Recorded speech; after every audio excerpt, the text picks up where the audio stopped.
Hi friends, and welcome to Unit 1, Lesson 6, Nucleic Acids. We're going to start by talking about the two different types of nucleic acids, DNA and RNA. Nucleic acids are composed of monomers called nucleotides. Nucleotides are made of a 5-carbon sugar, a phosphate group, and a nitrogenous base.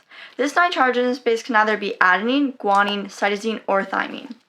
Sugar-phosphate backbones are the backbone of DNA and RNA and are composed of the sugar and phosphate covalently bonding with phosphodiester bonds. There's a 5' end at the phosphate group end, and there's a 3' end at the sugar end.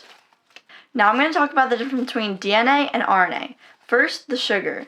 DNA has deoxyribose, while RNA has ribose. Deoxy means without oxygen, so deoxyribose doesn't have an oxygen while ribose does.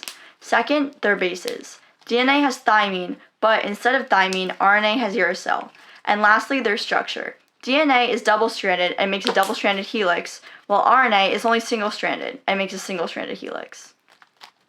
Another important point is that in DNA, the two strands run anti-parallel, meaning the 3' end at the top and 5' end at the bottom of one strand are opposite of the 5' end at the top and the 3' end at the bottom of the other strand. So they're kind of like flipped around next to each other. This makes it able to hydrogen bond between the base pairs. Another important thing to note is that with the hydrogen bonding, guanine and cytosine are held together by 3 hydrogen bonds, while adenine and thymine are held together by 2 hydrogen bonds.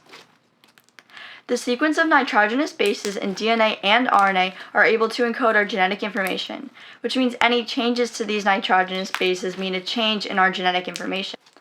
Lastly, during nucleic acid synthesis, nucleotides can only be added to the 3' end, meaning that a covalent bond will form between the phosphate group being added and the sugar that is already there. That's it. Bye!